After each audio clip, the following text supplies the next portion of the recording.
Welcome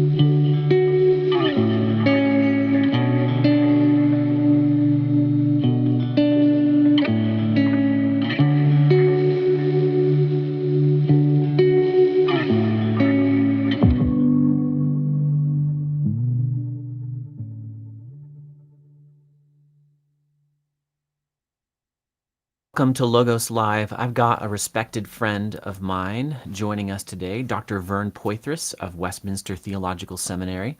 I've known Dr. Poythress for about a decade because I'm actually his webmaster at frame-poythress.org. That site collects material that he's written and material also from John Frame. I don't know anyone with the stature of Vern Poythress who has done what he has done. That is, he's worked to make nearly all his articles and books freely available on his website. I myself have put them up. We're talking about copyrighted books from major publishers. He builds that into his contract. Dr. Poythress is actually paying for hosting space to serve you with free material.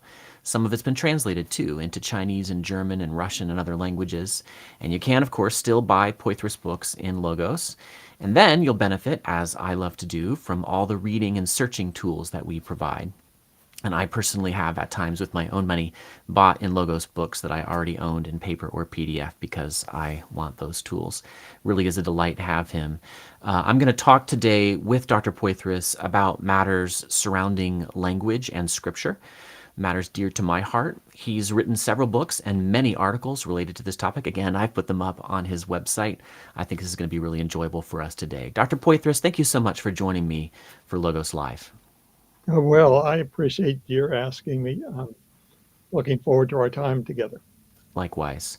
Dr. Poythress, you wrote a book some years ago called Symphonic Theology that we've got in Logos, and one chapter in it actually called Words and Precision I assigned to my students in a course that I teach at a small online seminary.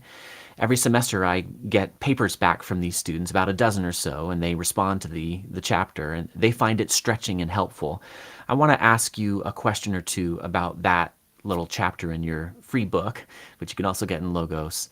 You wrote in that book, some people have imagined that words in the Bible all have a special technical precision and give us automatically fixed rigid categories. These fixed categories are then thought to exclude any kind of flexibility in the use of perspectives.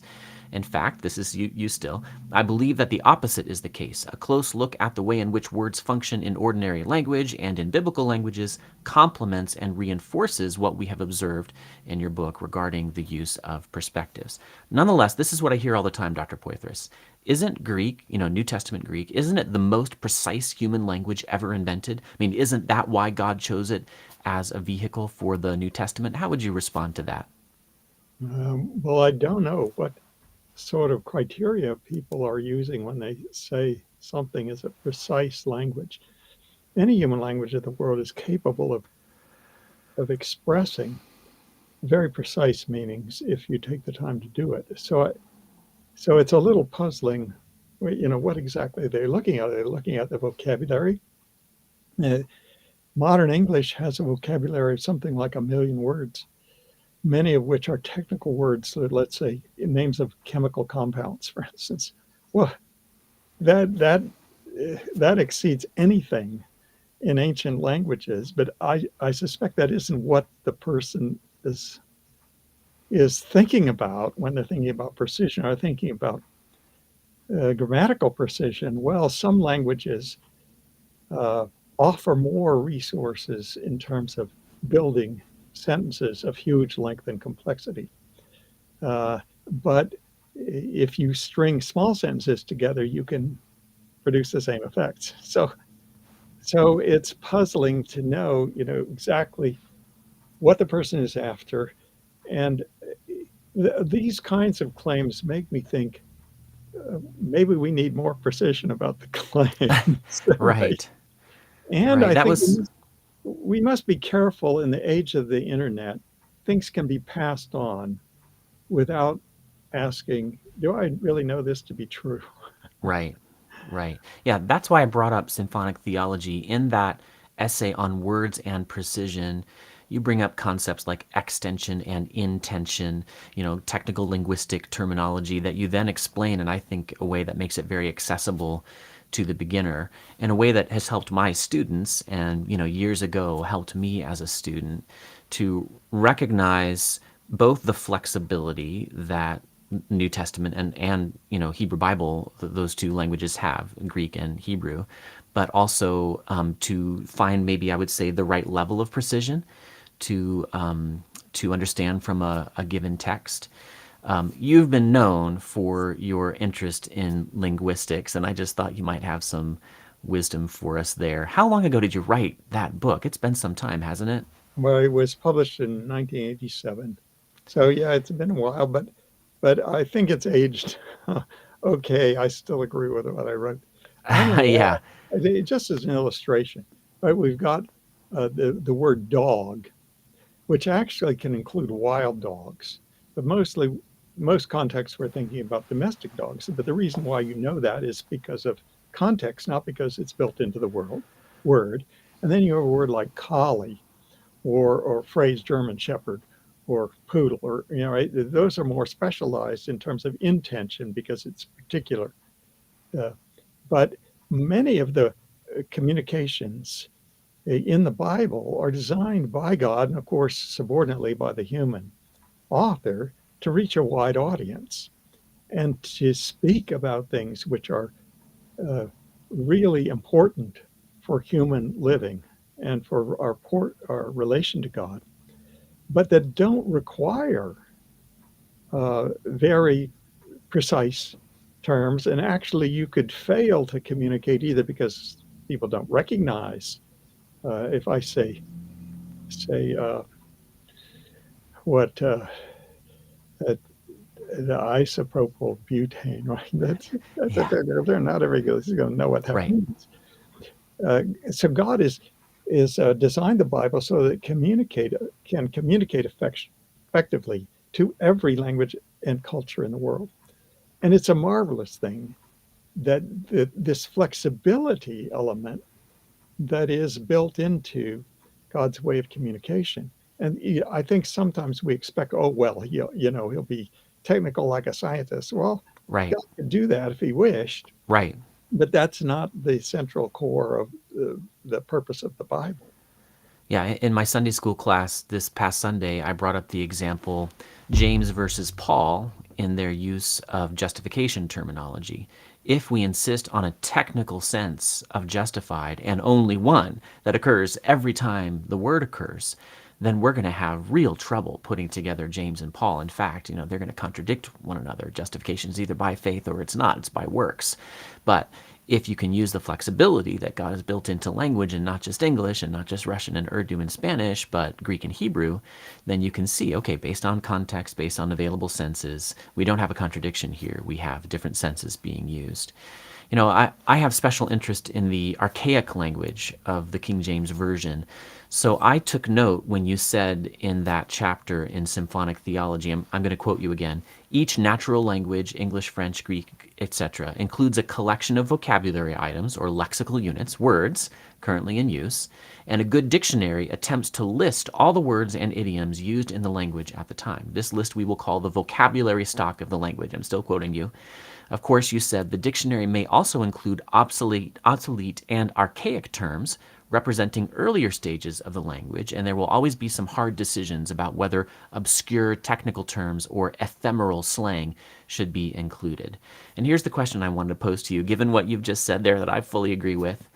I hear frequently, I just heard it the other day from a King James onlyist on Twitter.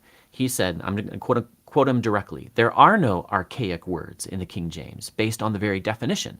These archaic words, quote unquote, are still being printed, read, memorized, preached, taught, and written about every single day by millions and millions of people. How would you respond to that as a biblical scholar and linguist? Yes, right. Well, I'd like to know a little bit more about what this gentleman means. But I suspect that he's talking past people who are talking the other way, because it's true that people are still using the King James Version. And in that respect, these words are still being used. But when linguists talk about archaisms, they're thinking of what the man in the street is using, right? What people are using in their own conversation, not when they're reading. You can read from Shakespeare, right? You can read from the Canterbury Tales in the Old English. So it's not as if that's completely gone, but there are things that are hard to understand for the ordinary person who's not used to the specialization of knowing archaic meanings. So give an example. 1 Timothy 2:9, there's a command for women it's related to their not showing off with fancy dress, that they're not to have broided hair Yeah. in the King James. Broided is an archaic term. I have to look it up. I don't know what it means. And people are reading King James. I recognize that, but do they know what it means? Yeah. Um, so there are terms like that. But what is even worse, because you could kind of guess it probably means braided, right? Right.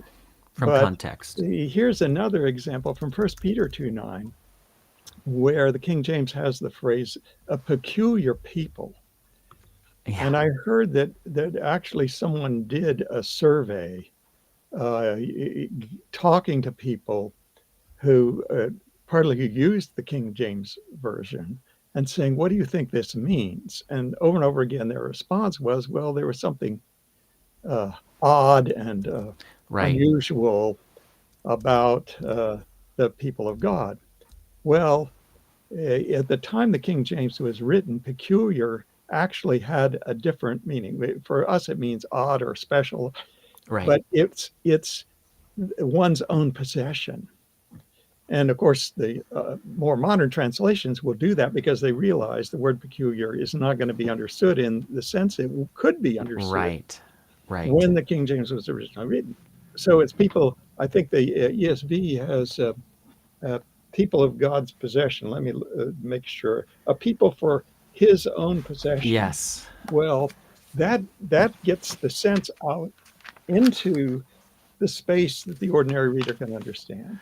Right. So Right. what one of the concerns is that you can read something and think you understand it because the word peculiar is not an obsolete word, Right. but it means it has an obsolete sense in Yes. that verse. I feel just like the rabbits that I've been hunting recently. I'm publicly admitting now that I'm hunting cute animals because they've been eating my wife's flowers on her flower farm. So each night I go around the barn property that we don't own behind us and I go after rabbits. And sometimes I chase them into the briar patches.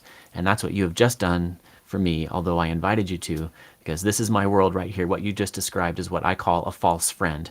That's usually used. It's like a more what lay friendly way of talking about false cognates, like embarrassed versus embarazada in Spanish. Embarazada in Spanish means pregnant, not embarrassed. From So if this you go day around away. saying estoy embarazado, you're going to confuse people. That's the way we usually talk about false friends, but I think that you can usefully regard Elizabethan English, although it overlaps a ton with contemporary English. You can usefully regard it as a separate language, and therefore, when you come across a word like peculiar, you assume you know what it means, but you actually don't. Not in because in 1611 they had a set of senses that were somewhat different, and they had a sense that was available to them that's not available to us. I call that a false friend.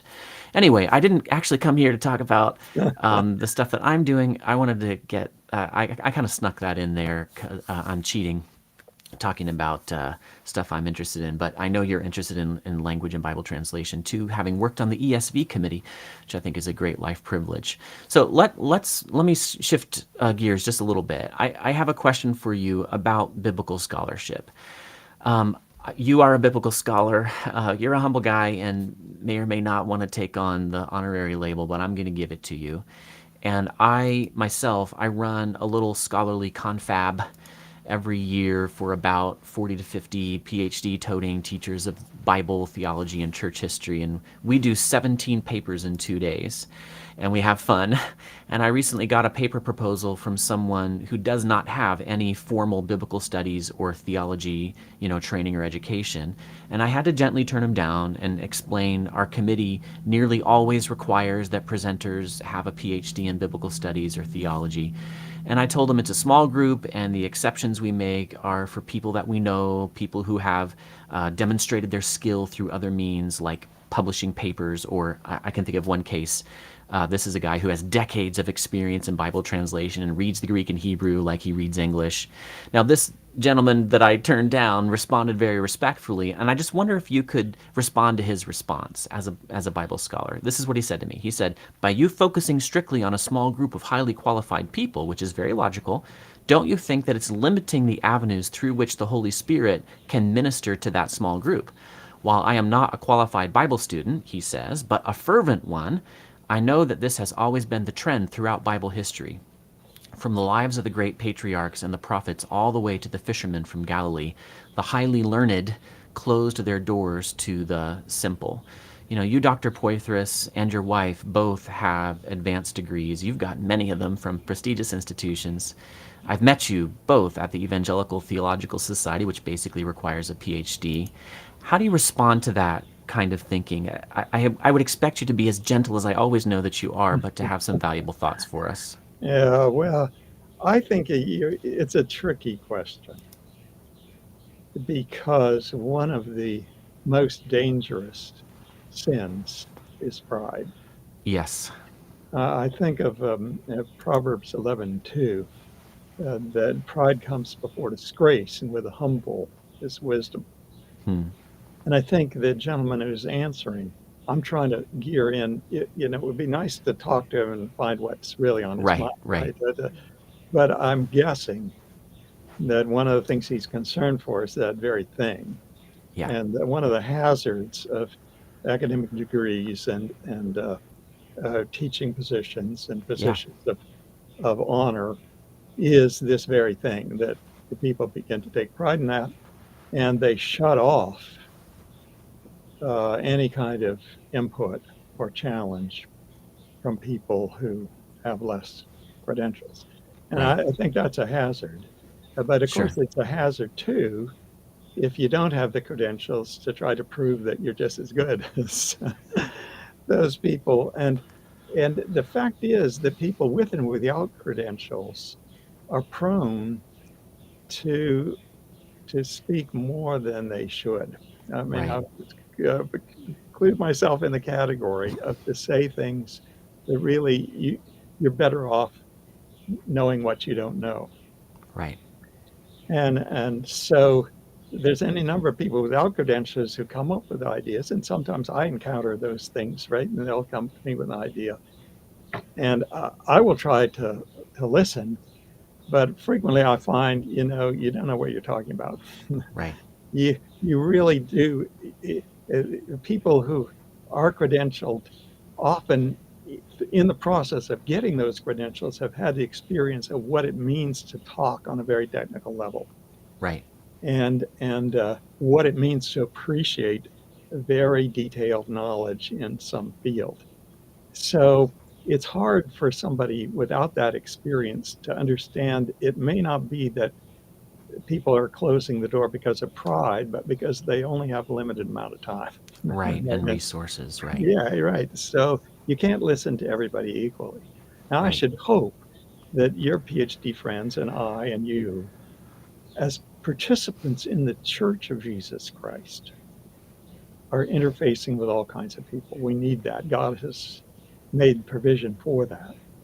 But it's also possible within the variety of the body of Christ to have special groups that accomplish special tasks. And I think Right. that's what your group is. And people on both sides of the divide, right? The credentialed people and the uncredentialed people need to be realistic and to listen carefully, to what's going on, to try to understand as best they can what's going on the other side. But also to know, as this gentleman has pointed out, the Holy Spirit can give insights to anybody in the body of Christ. And the people with Right. great scholarship can be called to task for some obvious sin that they are overlooking. That's going Right. to, so so I'm sort of trying to say, yeah, there's a grain of truth in what he's saying, Right. and yeah, there's a need sometimes to have special groups, and for people to understand. Look, they're doing something that you really won't be able adequately to participate in if you Right. don't have a lot of experience in the area. Right. I think about Proverbs 18:13. Whoever answers a matter before he hears it, it's a folly and shame to him. And I just can't tell you, I'm sure this has happened to you, especially working on the ESV. Can't tell you how many times people who can't read Greek or Hebrew have told me I'm the idiot for some view I put forth on, a Greek or Hebrew word. And I've thought, I really may be wrong. And I need to be humble enough, clothe yourselves with humility, the Bible says, to listen. And I'm going to give you an example in a minute where I've tried to do that. I want to Okay. try to have you help me do that. But on the other hand, I got my Bible verse right here telling me it is possible to speak to something that you really shouldn't be speaking to. And if, at bare minimum, someone to whom the Lord has not given the opportunity to learn Greek or Hebrew ought to come in with a level of humble knowledge of that fact when he's going to argue with somebody who has had that opportunity. So actually, that's a good segue here. I realized looking at my own questions, they're reflecting a little bit more of my personal interest than normal, in part because I respect you, Dr. Poythress. I've known you for a decade now. I've watched you be humble and generous to others. I really appreciate that. And so I'm asking you some of the harder questions, and Yeah. that's what you've gotten because of your generosity. I'm really sorry about Yeah, that. you mustn't apologize for it because your interests and mine do overlap. So They I'm certainly do. Yeah, I just love language, and I love popularizing. I love making that academic stuff accessible to people as much as possible, and I sense that in you and in Frame. If I see a theme between you two, it actually isn't necessarily triperspectivalism or even Reformed theology, although those are obviously parallels between you and Dr. Frame. But framepoythress.org works in part because you both work toward a very simple and clear prose that most people in the guild, it seems to me, aren't able to produce or choose not to produce. I don't know. I just appreciate that. Anyway, the question I have for you, I actually got in hotter water online recently for an article that I wrote at the Logos blog. Hotter water than I can ever remember in 200 plus articles for what is now called Word by Word. I'm an editor there now. And what happened was I wrote a blog post in which I argued that most explicit mentions of Hebrew and Greek in sermons are unnecessary, kind of at best, and wrong, erroneous at worst. And I tried to be generous, and I said about 80%. I would say that I hear, it probably just doesn't need to be mentioned. It's not actively harmful, but it's not helping. And then 20%, I'm sitting there thinking, I actually know the Greek and Hebrew words here. That's not actually right. You're committing the etymological fallacy, for example. Dunamis means dynamite power, for something like that. And I got a lot of pushback there, and I tried to listen. I really did. I do think they saw some oversights in my piece. For example, I didn't talk about textual criticism and when it might be helpful to mention that.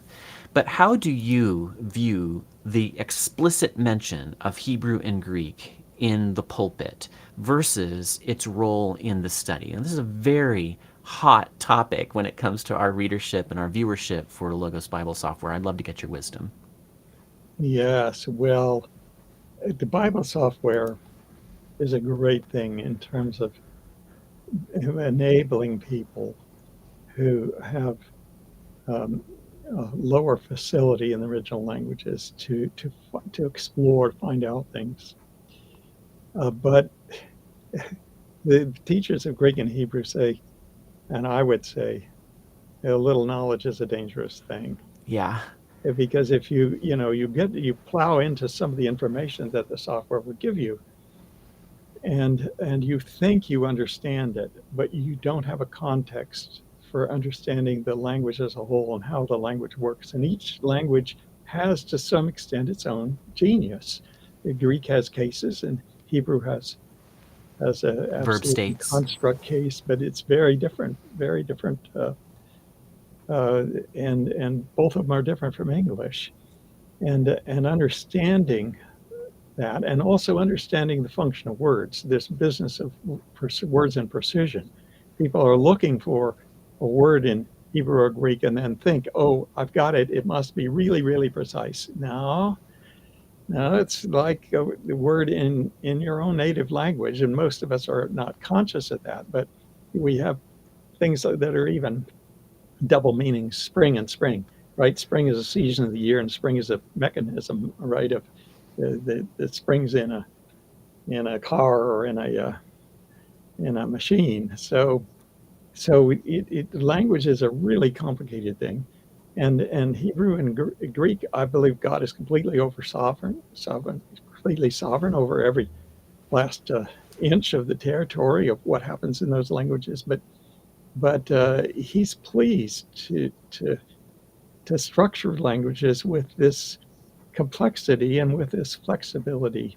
And if people don't understand that, people's instincts vary a lot. They don't understand that they can come up with half-baked things. But let me give you a story as a follow-up to that.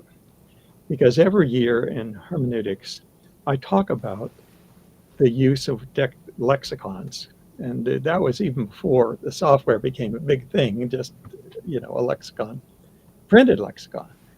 And the hazards of doing that and understanding flexibilities of meaning, all those things. And then one year, and the difference between a word and a concept, word being flexible and concept being the idea in somebody's mind. Well, I found out that one student, a bright student, had taken this to heart and decided he was going to test it out in his church. So for a whole year, whenever the pastor said, now there's this Greek or Hebrew term, whenever the pastor said that, his ears pricked up and he would take notes massively until the explanation was over. And then he would go home and he would check it out with his own technical tools. In the course of a whole year, there were something like 20 times that there was mention of a Greek or Hebrew term. That's not too bad. It's once every other week or less. If it's more than that, it's probably excess. So Right. he checked out each of these thoroughly, and he found that the score in terms of accuracy of analyzing the meaning was zero, absolutely zero. Oh, no. And this was in a church that was influenced by the seminary. So it wasn't just general evangelicalism. It was, you think these pastors are fairly highly trained, and the score of zero is pretty pretty depressing. The thing is, I tell people who come to me, ordinary people, and say, "Oh," they find out I know Hebrew and Greek, and say, "Oh, you must be able to get so much more out of the Bible." Right. And I know what's going through their heads. Right. And it's true that there are nuances you can get, and it's true that it can head you off from bad Bad interpretations. understandings Right. of the English. Right. But what I tell them is, actually, the English is pretty clear. Right. You're reading something very close to the original meaning. And it's when people don't realize that, they don't realize how good the translations are, Right. that they try to bring in extra meaning. And if it's a lot of extra meaning, it's probably not there. If it's not there in the translation, it's probably not there in the original. Yeah, There are I'm totally with exceptions you. to that, but it's much more common that you'll have preachers trying to load up a word with Right. things that are actually products of the context, right? Of the Or of writing. other contexts, illegitimate Yeah, totality transfer, as James Barr called it. Right. yeah. Yeah, that's so helpful and so necessary, and you do deliver it as gently as possible. But, this harks back to our little previous discussion here. I mean, how can you say that without sounding snooty? I mean, Yeah. people put a lot of time and effort and they buy logos. This is a very live issue for me because I Yeah. don't work at logos because of the nice salary that I get or perks. It's all nice. I'm very grateful for what I get. I work here because I care about the church and I care about good Bible teaching. And I'm concerned that I want part of my ministry here to be, and that's one of the reasons I'm talking to you and talking about this, one of the aspects of my ministry to the church at Logos is to say, okay, we give you these powerful tools. Now do righteousness with these tools, right? Don't commit exegetical fallacies. And most of the time, I think the Lord has enabled me to say this in a way that's humble enough that people aren't put off. I think I had a little snootiness, frankly, in the first iteration of this article that I wrote, and I don't think that helped. So I'm gonna push a little harder on this because you've got decades of wisdom. I went and looked at your history, and I just thought, my entire life, and I'm 42. You've been doing this sort of thing. Surely you can help us out here. What positively and constructively can we say to the average MDiv toting pastor from a good evangelical seminary whose Greek and Hebrew is not awesome, but he did what he was required to do and, put his heart into it? How can something like Logos and really any Greek or Hebrew tool, how can he use those tools? And let's talk about women too. We've got biblical counselors out there and women who use our software as well. How can people leading any sort of teaching ministry positively, constructively use the Greek and Hebrew well with the tools that are available?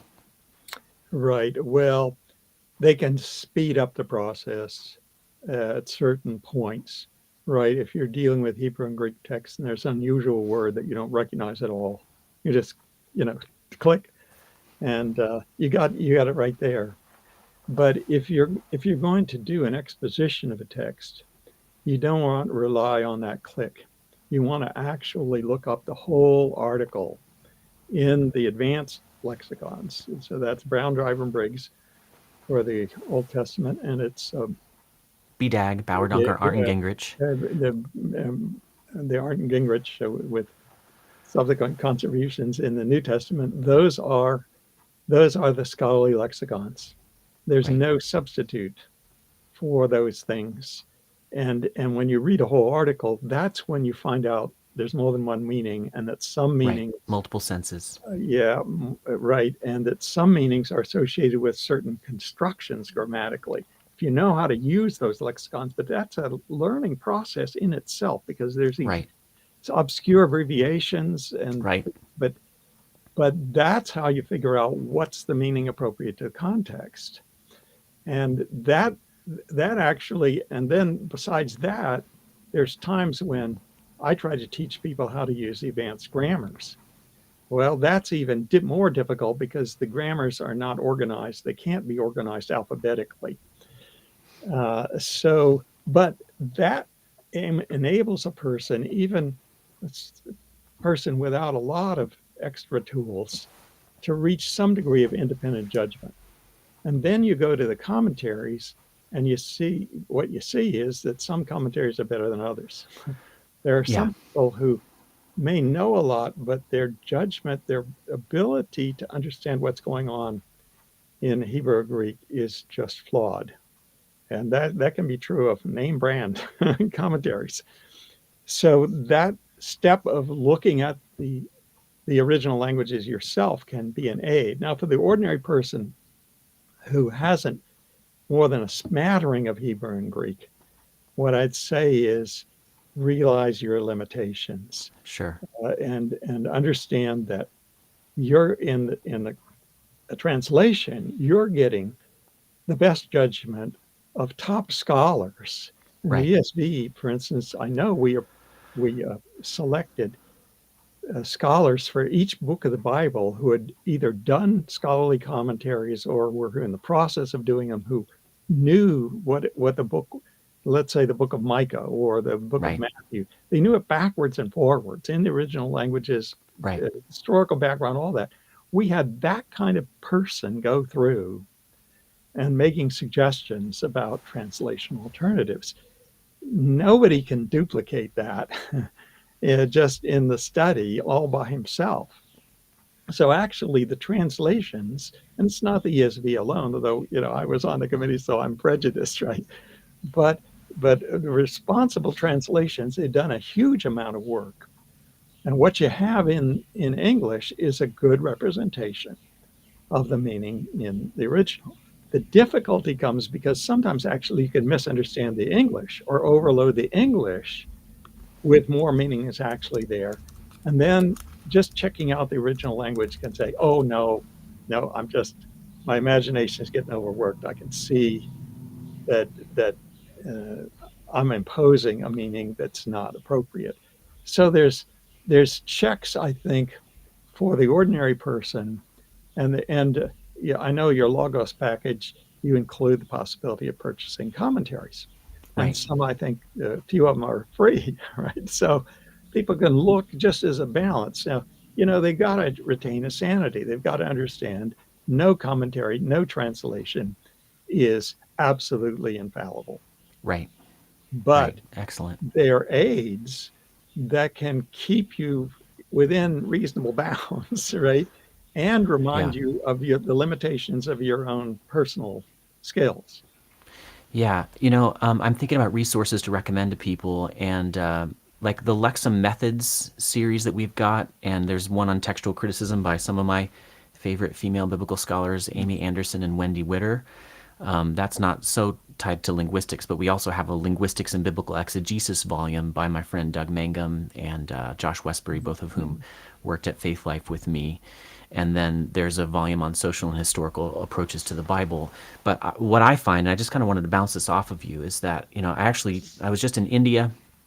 I was ministering to a group of pastors there, and a number of them had logos, and they wanted me to give some talks about it, and that was totally fine. I was very happy to do that. Unfortunately, the electricity kept going out, so it made it a little more difficult for me to show my screen on the presenting device we had, the projector thing. But then I also got a request from somebody who wanted to learn Greek, and this is somebody who's been in the ministry for a long time, who I already saw has a lot of wisdom and, frankly, godliness, integrity, dignity, like Titus 2 talks about. And I found myself struggling to know what to say, because I almost wanted to discourage him from going down that road. But I didn't. I gave him some resources, and I have a little booklet I even wrote for Logos a couple years ago on this. What kind of goals should you set out for yourself? But one thing I found myself saying, and this is what I wanted to bounce off of you, and it's an opportunity for you to promote some of your own resources. I would really love for you to do that. Is I've told people, okay, if you're going to study any Greek, in order to inoculate yourself against the problem that you just described, Dr. Poythress, of a little knowledge being a dangerous thing, then also do some reading in linguistics. And it doesn't have to be super complicated. We've got books that are well written and pretty accessible. I like Moises Silva's book, Biblical Words and Their Meaning, a great deal. Carson's book, Exegetical Fallacies, is a little gem. Your book, Symphonic Theology, and that chapter, Words and Precision, is something that I've assigned to my students. Like I said, what else would you recommend? And do you like that general piece of advice? Yeah, yeah, I think that's good. It's getting to be the case that seminaries are producing online versions of Greek and Hebrew learning courses. Westminster Seminary now has our sequence online, but here's the thing: it's 9 course units of Greek, 3 semesters worth, and 9 course units, 3 semesters worth of Hebrew. You're not talking about, oh, I'll just put this away in a couple of weeks. Right. It's a major, major task. And I would recommend people learning it in the context of a learning environment like that, Agreed. because you need a mentor. Most people get stuck and off the trails if they just try to learn a language just totally independently. So that's one thing. But let me tell you another story. Years ago, I had a pastor who we just hit it off with one another. And, he knew that I was either a seminary teacher already or already advanced with Hebrew and Greek. And he says, I don't have any Hebrew and Greek. He got into the pastorate in another way, but he said, God has given me a gift in discipling men. Boy, how needed is that? I was really glad to hear that, and that he's aware that God has given him this gift. And he says, what do you think of my learning Greek? Well, the man was maybe 45 years old. and he was, head over heels in ministry, right, with this special emphasis on discipling men. I actually told him no.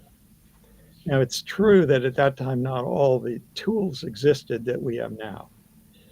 But I told him no because I said, knowing a little more about him, I think your limitations. He would use commentaries, he would use resources by people who were able to access the Hebrew and Greek competently, right? Not just use a software tool and think that you've seen something.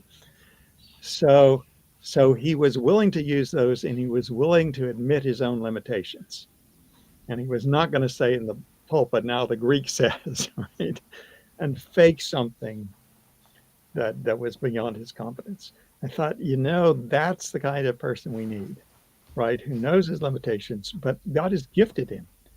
And given his being of an age where I thought it's more important at his age that he fulfill the ministry and the gifts that God has given him. And if he learns Greek, he'll probably only learn it halfway, right? And I thought, you're doing fine. Don't worry about it. I wouldn't say that to everybody. If a young man comes to me who's 25, Yeah. right, then I'd say, come to Westminster, take the full sequence, go through the slogging and the mud, right? Because many people do not find language learning easily. Some do, but if you don't, it's still worth it. For you're building a whole career, and you need to be able to access what other people are saying who are using Hebrew and Greek, Right. for the professional, for the pastor, or at times even a biblical counselor. The more training you have, the better. If it's going to be a whole career ahead of you, and I'd say just immerse yourself and learn, just pile on the learning. Billy Right. Graham, mid-career, was actually asked, what would you do differently? You had to do it all over again. He said, I would spend more time in preparation. He was thinking of this very Hmm. thing. That's wonderful. Yeah, I had a friend of mine who actually was more mature than I was in undergrad. And therefore, when he was done with undergrad, went straight into pastoral ministry. Mm, And he came back actually to school where I was still in grad school and talked to me. He was taking a group of students to the school, and he just lamented to me. He said, Mark, I was such a fool. I stopped and I didn't have to stop my education, and I rented all my textbooks.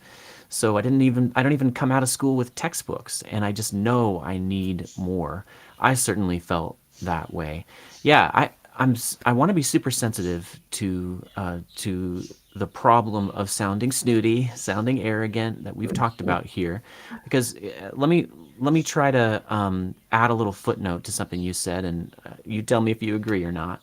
When I hear you say something like, "Here's a man who's very gifted in discipling men, and how wonderful that is," you a cynic, someone who is really touchy about this maybe might say, well, yeah, but you still regard yourself as superior.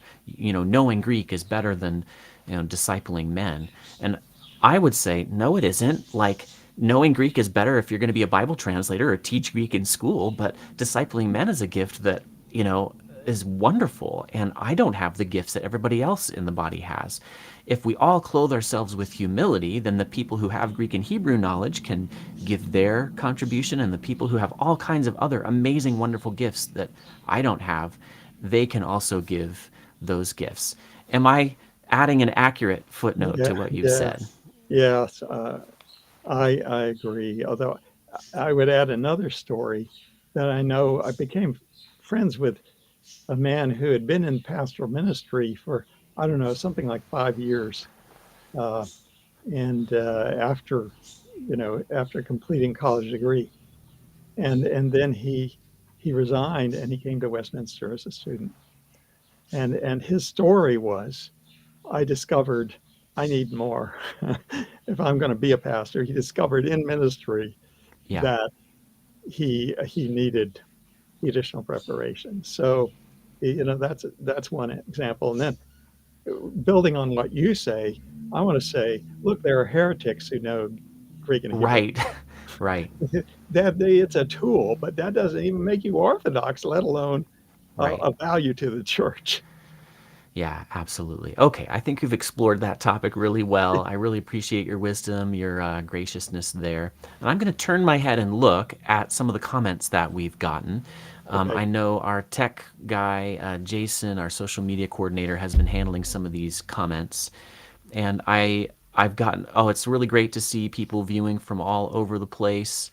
Here's a question for you that I've actually been writing an article about, but I'm going to let you answer. When it comes to Greek and Hebrew, I stick with the Strong's Concordance. Is that safe? However briefly or, at length you want to answer that question, Dr. Poythress, I wonder if you'd be willing to weigh in. Well, yeah, I'd have to know a lot more about what this person is doing with Strong's Concordance. Strong's Concordance it gives you information about the underlying Greek and Hebrew words, but it's very minimal information. Right. And actually, there's better ways of getting at it. There's a thing called the Englishman's Concordance, which organizes its concordance directly under the Greek or Hebrew words. So if you want to see every occurrence of a particular Hebrew word without knowing Hebrew, that's the way to do it. And both of those things can be done in Logos. We have Yes. all kinds of tools for doing just that sort of thing. I think when people talk about Strong's Concordance, they actually typically mean the dictionary in the back, the Hebrew Oh, and Greek dictionaries. no, it's Um, not. That's just a start. And again, I'm saying that's why I stressed use the advanced lexicon, because that's the only thing that's going to give you full information about the the uh, the way this word fits into constructions, the range of meaning, whether it has several senses. You can't do that adequately with a beginner's approach. And I know there are other tools that you just look up because you don't know the word, right? Well, okay, but that's minimal. If you're going to do more information as you would in preparing in analyzing a text and preparing to speak on it, then no. Yeah, that's what I would say too. If I'm on a desert island and all I've got is Strong's Concordance and my Bible, I'll be very happy that those are the two things that washed up with me. But hopefully, my laptop was sealed in a nice, waterproof container, and a solar power generator will be with me, so I can have all my resources in Logos on the desert island. That's what I would prefer. You talked about some linguistic concepts a few minutes ago. You distinguish between word and concept, and you talk about that in your book Inerrancy and Worldview. You said, I'm going to quote you again, we can distinguish between words and concepts. A word is what we find in a normal dictionary. A concept is the larger, rich set of associations that a particular person may attach to the word, particularly if the word occurs within a loaded or a technical context. I wanted to ask you, here's a fairly standard, set of linguistic concepts. That is word and concepts. I think about the Ogden-Richards triangle that I learned about in grad school, and I read about in Moises Silva's book. How does how do those two concepts and their contradistinction, how do they help us interpret the Bible? Right. Well, you earlier used the example of the biblical doctrine of justification by faith alone, and the relationship between what Paul says in passages in Galatians and Romans and what James says in James chapter 2. And that's a very good illustration of the fact that you actually need this distinction, because on the surface, James and Paul appear to contradict one another, and it's not a matter of translation. It's there in the Greek as well. They're using The the same word.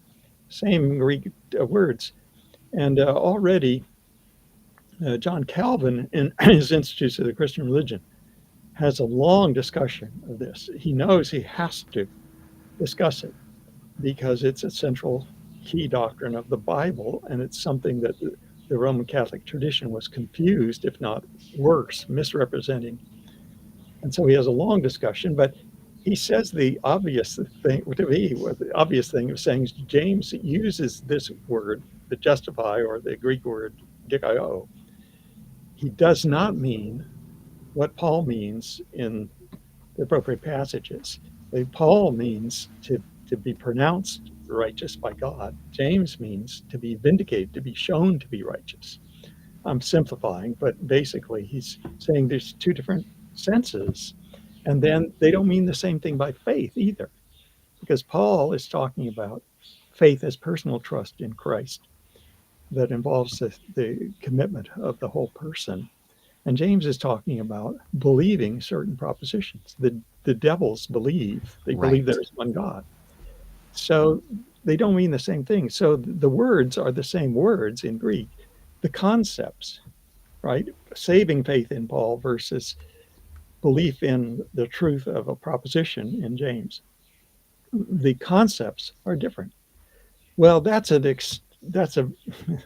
that's a really important case, but this kind of thing comes up all over the Bible because the words of the Hebrew and Greek language have this flexibility, which is natural to any language that God has ordained throughout the world. And so sometimes some verses are going to represent distinct concepts, but other verses using the same word, it's not going to be the same concept. So you have to be aware of that as particularly professional interpreters. I think the ordinary person reading English probably has less problem because he's reading whole passages and he gets to the point, oh, James is talking about, if he's careful and he's looking at what James is saying, oh, James is talking about something different. This doesn't contradict what Paul, and that, of course, that's what John Calvin did, although Calvin, he did know Hebrew and Greek, so he was able to check that out at a more precise level, but it's there in English, Right. right? And so in one sense, this is an obvious thing, and we're using it every day without necessarily thinking about it. And when I say, for instance, he has a big ego, everyone understands what that means. But ego is also a technical term in Freudian psychology Right. for one of three pieces of, Freud has this weird theory with some Ego, grain. id, and superego. Yeah. Yeah. Well, if I say he has a big ego, I'm not committing myself to a Freudian theory of Right. psychology. Right. It's not that technical use. So we can actually do the same thing, though it's absurd when we, have it right before us. We could do the Right. same thing with technical terms in theology, read them back into the Bible where actually the Bible is using terms in a more ordinary way. And I think that is a relief to the English Bible reader because I think they often feel as if Hebrew and Greek, especially Greek, are universally just full of this technical level of meaning that they can't really access.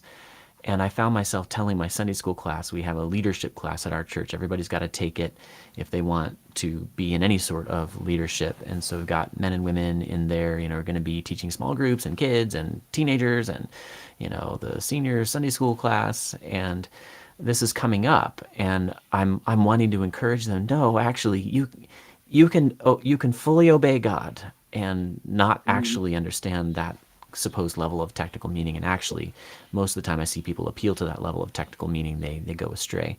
Let me give you one more example here. Now, Dr. Poythress, you've been so generous with your time. And I did send you these questions in advance, though not very far in advance. And I've added a couple things that you've flexed with well. I'm going to add one more, and you can answer as brief or as long as you want to. We're coming toward the end of our time.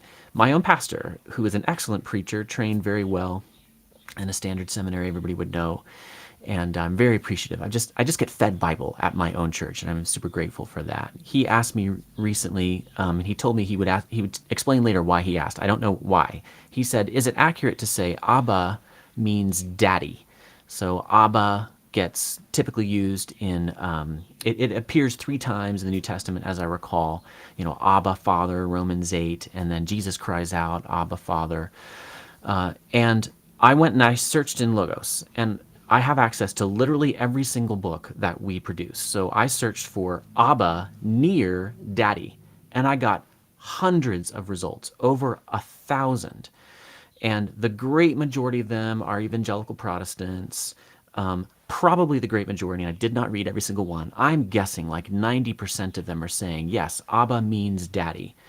But I thought I'm going to check the more linguistically oriented folks. And here's what happened. And I just wanted to kind of bounce this off of you.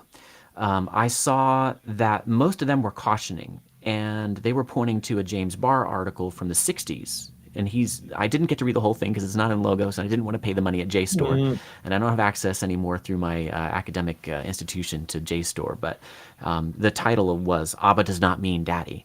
Then I thought, I'm going to check Silva in the NIDNTTE, New International Dictionary of New Testament Theology and Exegesis. So he revised the NIDNTT. And he said, yes, but and then he gave some other actually reasons to consider that, yeah, Abba still was, if not perhaps equivalent to daddy, it still wasn't a term of intimate address that children would use with their parents. So I'm still kind of processing this. I'm not boiling this down to a very good question. I've talked too long. But what I wonder is if hundreds of otherwise good, sound, evangelical Bible teachers at all kinds of levels are saying Abba equals daddy, are they wrong? If they're technically wrong, what bad effects can come from it? I've just unloaded all my thinking onto you and not asked a very good question. I'm just going to let you take it from there. yeah. So, well, it's a good question. Uh, if I may pick up temporarily on the previous question, Sure. I had one question sent to me from another faculty institution saying, we have a student who is blind who is wanting to apply, wondering whether he ought to use Hebrew and Greek. Well, that's a good question, and there are resources for the blind, but much of the value of Hebrew and Greek is in using technical material that's not going to be available. Right. So I took a deep breath and I said, no, Hmm. I would advise this person to memorize large amounts of the Bible. Hmm. I really think that is one of the best things anybody can do. And it's knowing the Bible in your own native language is not to be underestimated. Amen. And I think you're saying the same Yeah. thing with people are feeling, I'm missing out on stuff. Right. Now you read your Bible, memorize. Okay, now back to your final Abba question. and daddy. Well, I myself would have to look up the answer because it is a technical answer. But one of the things is, we're all aware of social contagion nowadays. Yeah. But the social contagion can have this sort of analog in the scholarly world. Right. Memes. And if something is really, really attractive to scholars and or preachers, they can so much want it to be true that they fool themselves. Right.